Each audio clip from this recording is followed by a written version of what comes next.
Uma história longa, mas não há necessidade, uma vez que nós vamos tentar resumir.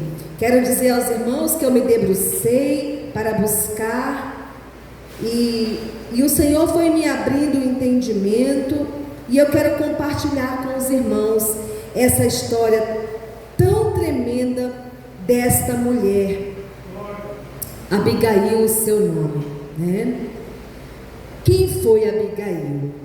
E qual a sua importância para o contexto bíblico? Então, como nós vimos, Abigail foi uma mulher do Antigo Testamento, citada no 1 Samuel, capítulo 25, né? Ela foi citada, nós já lemos, né? Essa varoa valorosa, esposa de Nabal, um homem rico, poderoso, tinha bens, tinha posses, porém insensato. A Bíblia descreve ele como filho de Belial. Diz assim a Bíblia, que ela era de bom entendimento e formosa, porém ele era duro e maligno. Ele tinha suas obras más. Então esse era o esposo de Abigail. Era uma mulher formosa, bela, era uma mulher sensata, era uma mulher que tinha muita sabedoria nas palavras.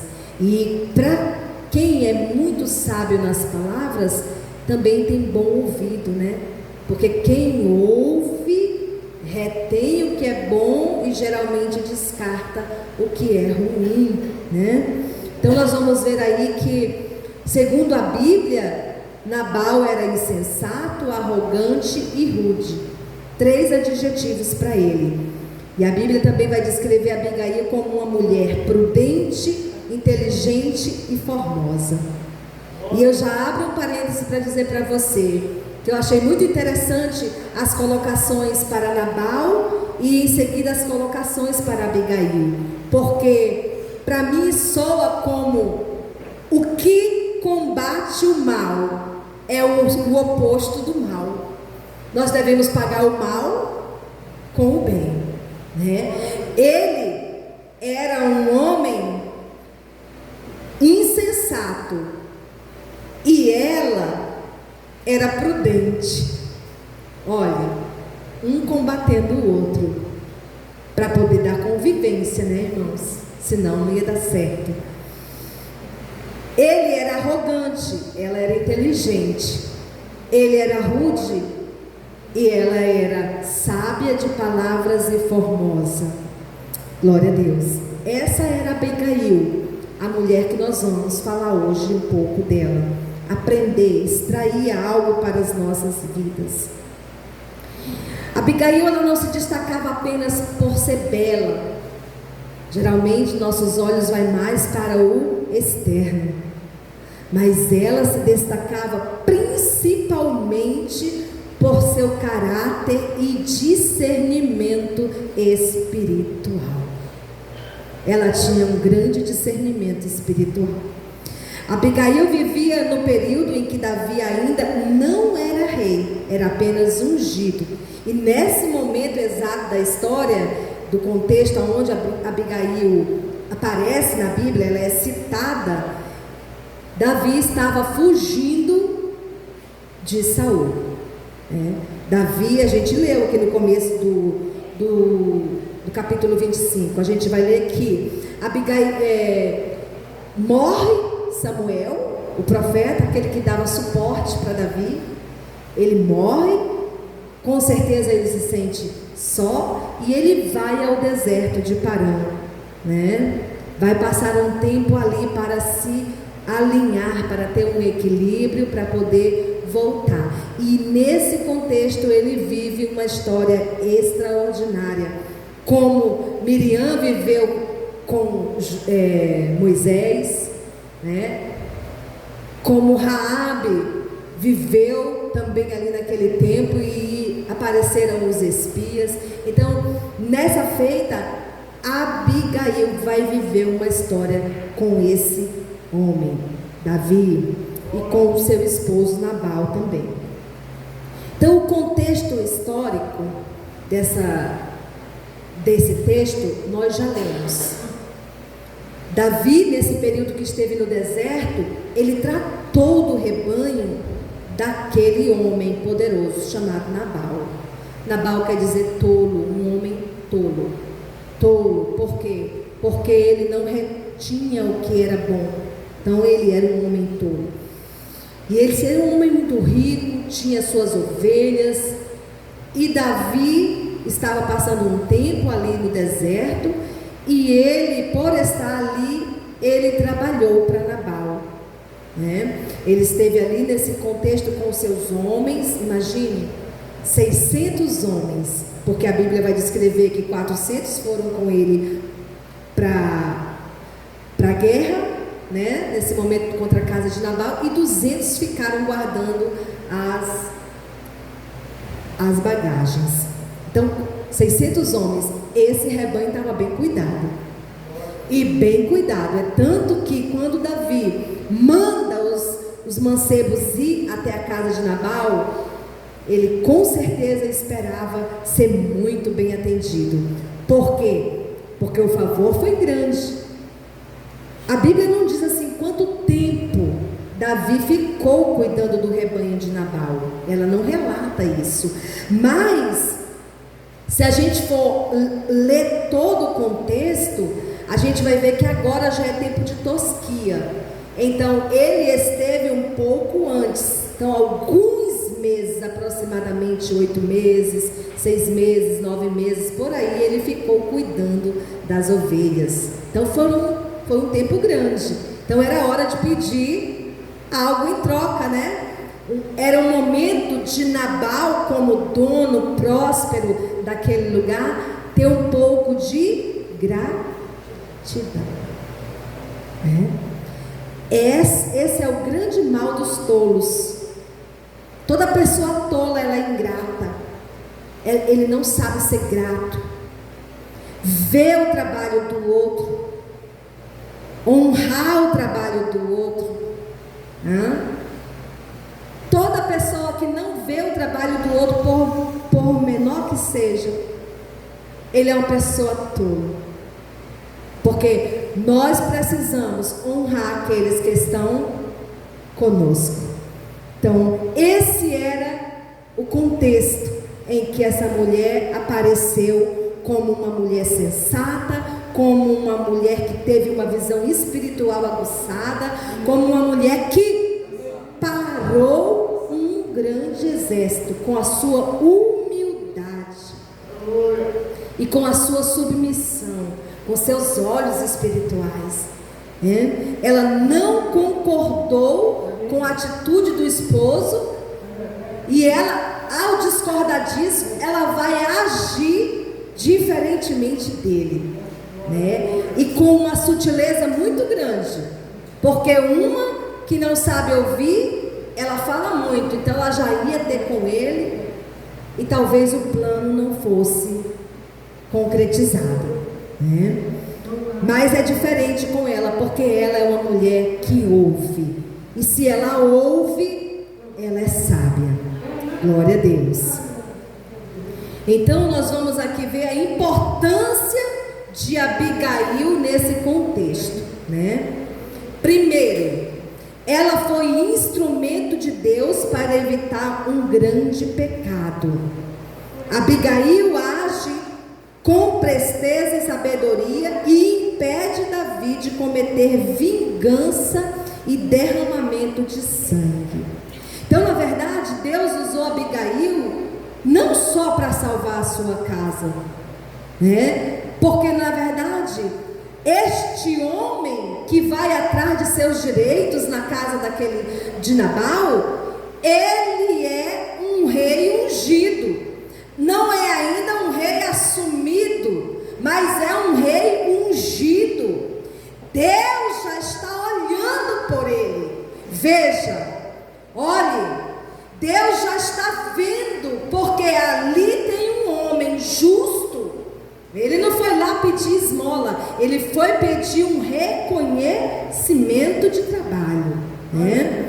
Então, quando Deus ele mobiliza Abigail. Então Abigail, nesse contexto, ela é instrumento de Deus para que o rei não viesse pecar. Deus já usou Abigail para não deixar o futuro rei pecar com sangue inocente. Veja, as nossas ações parecem que são tão simples, mas eu quero dizer uma coisa para você: as nossas ações com sinceridade, com retidão, elas sempre serão projeto de Deus.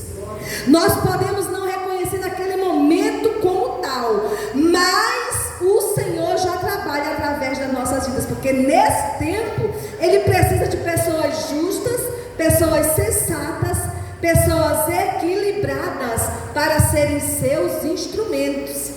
E nessa feita, Abigail, ela é um instrumento, ela é usada nesse contexto como um grande instrumento de Deus, né? E eu acho tremenda a história dessa mulher, gente, tremendo, porque não é fácil, é um jugo muito desigual.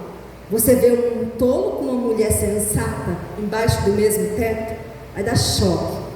Não, só não vai dar choque, porque o sensato sempre tira por menos.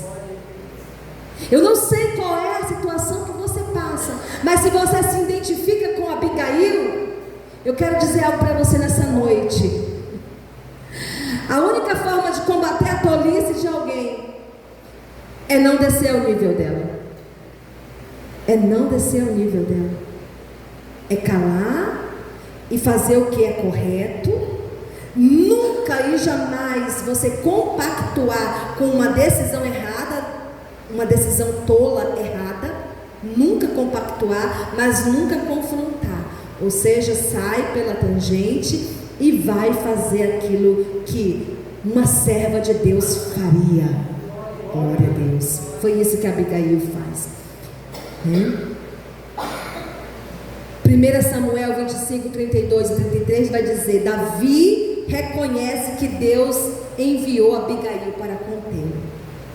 Então, quando ela vai com o rosto em terra e ela expõe para ele tudo, o projeto de Deus na vida dele, e ela relembra ele de tudo, Abigail, com as palavras sábias, faz com que Davi pare e reflita na ação errada que ele ia fazer, que ele ia tomar. Então, ela nesse momento contém ele com a sua beleza? Não. Contém ele com sabedoria. Palavras sábias bem colocadas. Conteve não só Davi, mas aqueles 400 homens que estavam preparados para o embate. E qual a importância disso? Qual a importância desse ato? Ela preserva o caráter e o futuro do futuro rei de Israel. Então não foi só a casa dela que foi salva. Então essa atitude de Abigail rendeu para Deus, vamos dizer assim, 2 coelhos com uma cajadada só. Salvou sua casa, salvou sua vida, né? Porque nem o menino Davi disse que escaparia daquela fúria. E também preservou o caráter do futuro rei de Israel. Glória a Deus. Segundo, ela representa a sabedoria em meio à insensatez. Não é fácil você ser sábio no meio de uma situação insensata, né? Ainda mais sendo seu cônjuge, você morando na mesma casa, ou sendo alguém muito próximo a você, né? Na feita de Abigail, é o seu marido. Então, mesmo casada com um homem tolo, Abigail não se deixa contaminar com a postura dele. Não se deixa. Ela poderia muito bem, como mulher que naquele tempo não tinha vez para falar, calar-se. Mas não era esse o projeto de Deus. O projeto de Deus era que Abigail se posicionasse. Irmãs, até hoje o projeto de Deus é esse conosco, que nós venhamos a nos posicionar, mesmo dentro da nossa casa, mesmo em qualquer lugar que nós estejamos. Nosso caráter não vai mudar, porque alguém que está conosco é falta de caráter. Eu quero abrir um parênteses e falar para os irmãos. Eu estive prestando um serviço para a prefeitura da cidade onde eu morava, e lá, por parte da secretaria, eu fui convidada a fazer coisas ilícitas. É só uma assinatura, mas é a minha assinatura, é a minha imagem, é o meu caráter, e eu preferi ficar sem trabalho do que aquela simples assinatura. No outro ano, meu contrato não foi renovado, de jeito nenhum, mas para a glória de Deus, meu nome, a minha assinatura não foi em documentos que não eram verdadeiros. Louvado seja o Senhor. Bom, e qual a importância de ter sabedoria em meio à insensatez? A importância é mostrar que uma pessoa temente a Deus pode agir corretamente, mesmo em ambientes espirituais difíceis. E aí nós podemos abrir um parênteses e dizer: quantos irmãos e quantas irmãs convivem com o Nabal? Não é? Não é verdade, irmãos?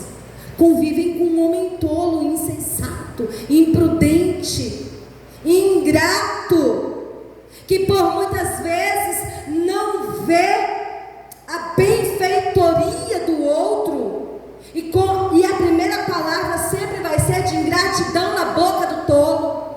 Ele nunca vai ver algo positivo. Até nas coisas positivas, uma pessoa ingrata vai apontar primeiro o ruim, para depois, quem sabe, ela ver ou enxergar ou vislumbrar o bom. É aquela típica pergunta: quando a primeira coisa boa ou ruim, qual que você quer saber primeiro? A positiva vai dizer: eu quero primeiro o bom. Me conta logo o bom, porque o ruim não me interessa. E por aí, irmãos, o crente, ele precisa ter essa postura, mesmo dentro de um lar aonde há disparidade espiritual, aonde há um desnível espiritual. Não é porque a pessoa que está comigo vai agir de forma que não condiz a Bíblia que eu também vou me largar. Não, eu preciso me posicionar. Preciso me posicionar. E é nesse posicionar que Deus vai agir em nossas vidas. E se possível, irmãos, nós precisamos sim preparar os jumentos bem abastecidos para ir ao encontro do Rei. Glória a Deus. Provando assim que temos mãos generosas, ouvidos ungidos para obedecer a palavra de Deus. Provérbios 16:14 vai dizer: a ira do rei é mensageira da morte, mas o homem sábio a apazigua.